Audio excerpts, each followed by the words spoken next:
As director of Music in the Brain, I get to work with a lot of really amazing music teachers. And one of the things I like to do the most is go and visit them in their schools in action with their students. I never fail to learn during these visits, for both the teachers and the students. One story I'd like to share with you is about Jesus, a first grade student from a special ed class. The day I visited, his music teacher, Robin, was teaching a great lesson. Everybody was engaged, having fun, except for this one little boy who was sitting outside the group with his back to it and just remained like that for the whole period. He was not participating. After the class left, I asked Robin about him, and she said that Jesus was on the autistic spectrum and that his homeroom teacher was thrilled he even came to music class, because in her room he spent most of his time under a table. Anyway, some period of time went by, and I got a note from Robin with this inside. I don't even want to look because it'll make me cry. Jesus had gone home, written this piece of music. He brought it in to show Robin, and then he played it for the class. Kind of amazing. And this is just one of thousands of examples about music in our schools. The neuroscientist Robert Zatorre said, the human brain can do a lot of really cool stuff. And he also said music helps us understand the brain. Jesus brought these two comments to life. But I want to throw it out to all of you for a moment, and I want to ask you two questions that I always ask the teachers I work with when I first do a workshop with them. By show of hands, how many of you right now would feel comfortable reciting 10 to 20 poems by heart?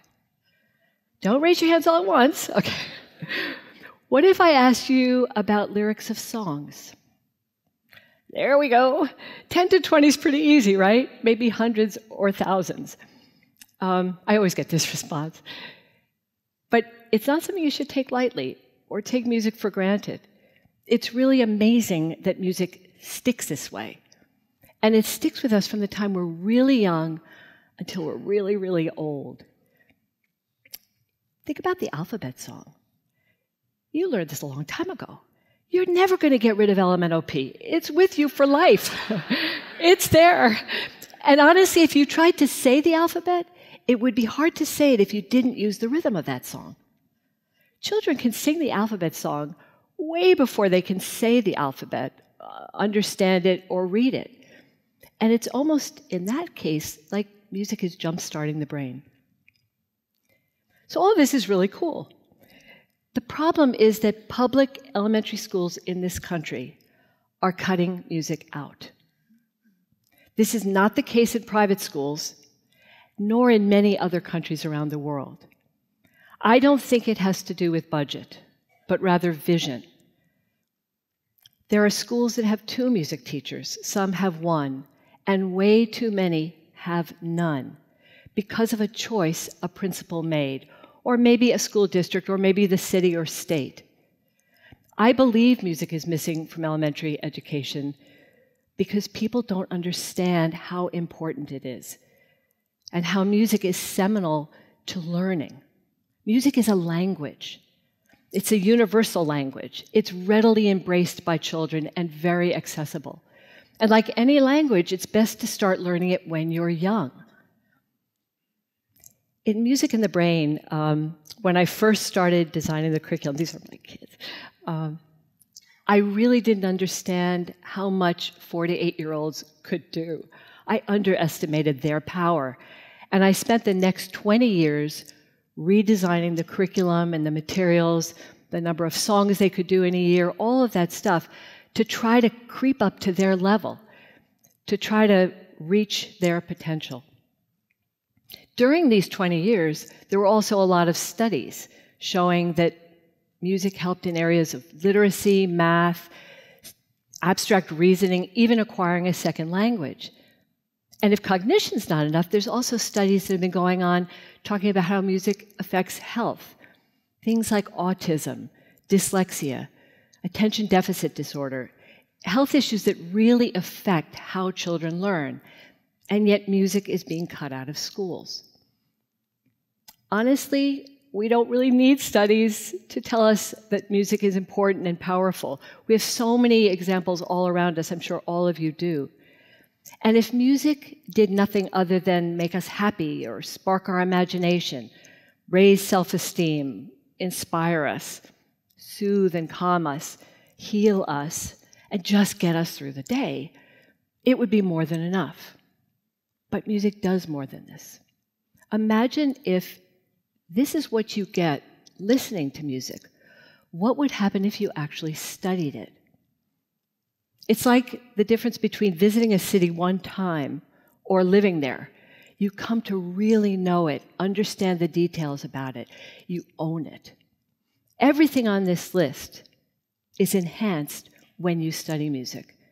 And for sure, when you go to a music class, you learn how to listen. Listening skills help us not only learn, but they help us throughout our lives. So we're talking about music. Now's time for a mini music lesson. You're all going to be a part of this lesson. So get ready. If you already understand music and read it, that's great. You can help. If you don't, I hope that in a few minutes you're pleased with how fun and easy it is. I'm going to keep this very, very simple tonight. This little 5 minutes represents a small part of a real lesson. There's two components that we're going to think about: pitch and rhythm, what the note is that you're going to play and for how long. And this is simple in music. There's only 7 different notes: do, re, mi, fa, sol, la, ti. And if you're channeling the sound of music right now, you're on the right track. And these are going from low to high. And one note can only go to another note 3 ways. It can go up, it can go down, or it can repeat. So you could have something like do, re, mi, do, re, mi, do. That's all those 7 notes can do. Then there's rhythm. Sound moves through time with beats, like a heartbeat. And beats are written into measures, which makes them easier to read. Each one of these lines is a measure. There's 4 basic kinds of notes: whole, half, quarter, and eighth. And as their fractions imply, the whole is the longest, and then they get shorter going down. So what I'm going to do to get you in the mood for your performance, your upcoming performance, is I'm going to put on a rhythm track, kind of a cool, funky drum groove. Here we go. Let's try it. So just to get into the feel of this, just maybe nod your head a little bit, or tap your toes. Okay? Yeah, woo! And what you're going to have to clap in a minute, but I want to show you how I'd like you to clap. Each one of these is kind of 1, 2, 3, 4. Now the whole note's going to take the whole measure, and you would clap it like this: 1, 2, 3, 4, showing that it lasts a long time. Half notes each get 2, and you would clap them like this: 1, 2, 3, 4. Now the quarter notes are simple. Each gets a beat. 1, 2, 3, 4. And the eighth notes are shorter. I can squeeze 2 into a beat, and they go like this.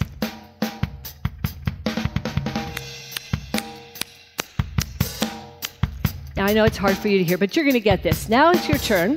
We're going to clap one measure at a time, go to the next, and what I'm going to ask you to do is clap with me, and do each one of these measures 2 times. So if you don't get it the first time, hang in there, and you'll get it the second time. And I'll count us in. So are we sitting up? We're ready to clap? 1, 2, 3, 4. And repeat it. Hold on. I've lost the beat.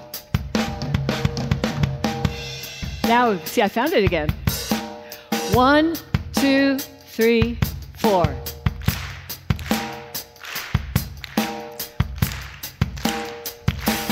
Yes, good. Look at this one. See if you can hear it in your head. 1, 2, 3, 4. And again. We're rushing a little, but that's because you're eager for your performance, I'm sure. And our last one. Tap something in your body to feel this. Okay? 1, 2, by yourselves, go.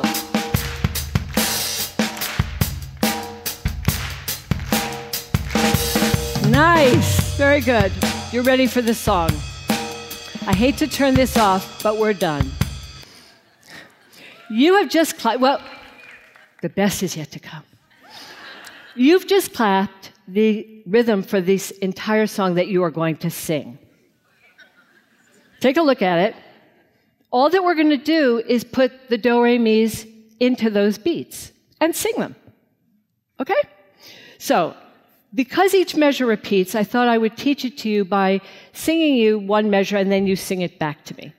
Okay? If you have trouble reading it or sing the do, re, mi's, you can sing la, la, la. But I'll sing it to you and you'll sing it back. And I'm going to show you the shape of the melody with my hands. This often helps people to get those pitches. So here we go. This time you really need to sit up to sing. It's the best way to get it out. And everybody try. Everybody can sing. 1, I'll go first and you'll echo me back. 1, 2, 3, 4. Do, re, mi, do. Mi, fa, sol. Beautiful. Sol, la, sol, fa, mi, do. Do, sol, do. Nice. Anybody recognize this? Yes, of course. But I didn't call on you. Okay, so it is Frère Jacques. It's also Are You Sleeping and Where is Thumbkin? How far back does that song go? How could you recite those lyrics? This song is over 300 years old. Yeah, and it's a mega hit still. So we're not going to sing it in French. I know you're all dying to learn French right now, but we're going to sing it with the do, re, mi's. I hope you'll be able to read them, but if not, sing la, la, la. And the fun part about this song is that it's a round, and that means we need 2 groups, and you're going to start and end at different times. And by doing this, we're going to create harmony and counterpoint and glorious music together. So now, everybody from this side of the orchestra over, you are group 1. And from this side over is group 2. Just to be really, really clear, everybody's going to sing from the first line through the 4th line before stopping. And I will tell you when to start. So that'll help you a little bit. Okay? Are we ready for this? Group 1, are you ready? Yes, okay. I'll bring you in, and I'll bring you in too in a moment. And you sing all the way through on your own. 1, 2, 3, 4. Do, re, mi, do, do, re. Keep going. Do, re, mi, do, mi.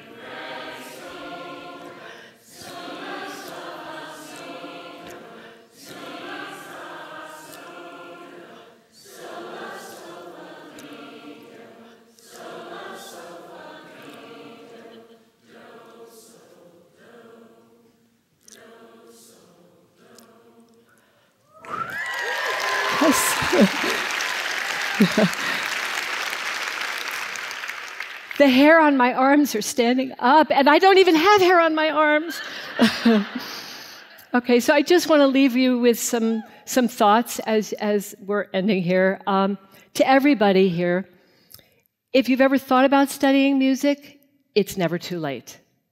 You just have to want to do it, and you have to practice.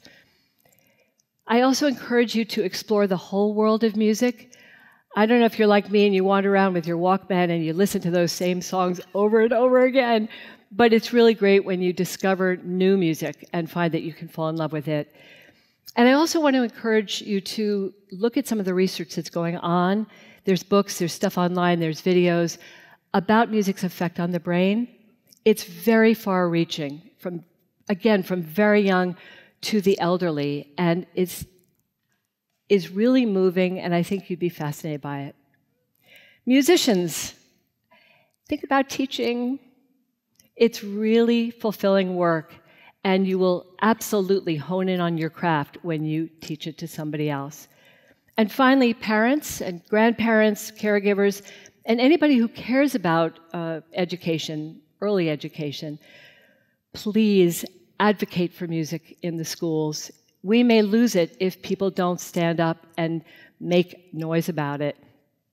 You may have to go through your PTA or call your principal or write to them, organize people to do this. You may have to fundraise, but it's worth it. Music is worth it. It makes a huge difference in the lives of young children. It strengthens them. It strengthens their brains. Music is empowering. So please, let your voices be heard. Thank you.